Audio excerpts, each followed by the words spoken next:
ناظرین کرام، آج ہم بات کریں گے کرلش عثمان سیزن 2 کے بارے میں۔ جیسا کہ آپ سب لوگ دیکھ رہے ہو کہ قبیلے میں ترگن نامی خاتون کی انٹری ہوتی ہے،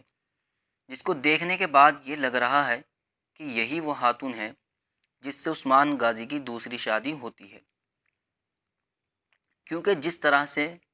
ترگن خاتون کی انٹری دکھائی گئی ہے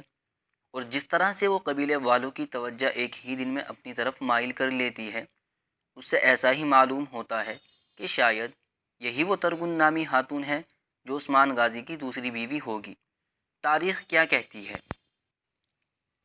ناظرین کرام، اگر گوگل پر سرچ کیا جائے یا پھر تاریخ کے کتب کے اوراق کو پلٹا جائے تو پتہ یہ چلتا ہے کہ عثمان غازی کی پہلی شادی 1280 عیسوی میں ہوئی،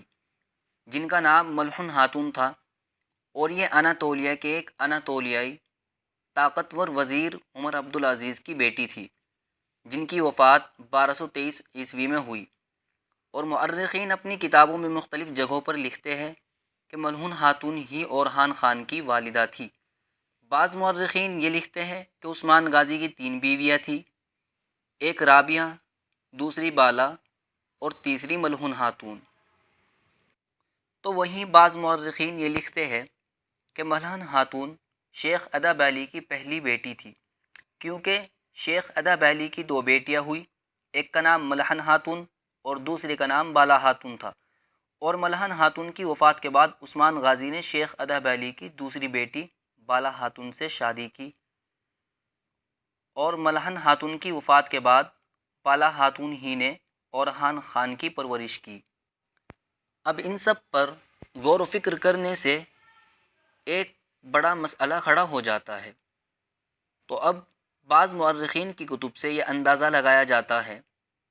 کہ ملحون خاتون اناتولیہ کے وزیر عمر عبدالعزیز کی بیٹی تھی، جو کہ عثمان غازی کی پہلی بیوی ہوئی۔ اب اگر تاریخی لحاظ سے دیکھا جائے تو یہ ترگن نامی خاتون عثمان غازی کی دوسری بیوی نہیں ہوگی، کیونکہ اگر محمد بوزدیک کو اس ترگن نامی خاتون کو عثمان غازی کی دوسری بیوی دکھانا ہی ہوتا تو اس خاتون کا نام ترگن کی جگہ ملحون ہوتا، اور اگر اب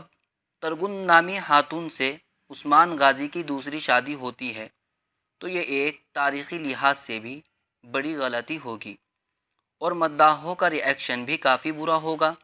جس کی وجہ سے ڈرامے پر بہت برا اثر پڑے گا۔ اور میرا نہیں خیال کہ محمد بوزدیک چاہے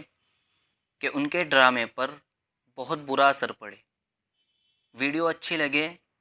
تو کمنٹ سیکشن میں رائے ضرور دیجیے گا۔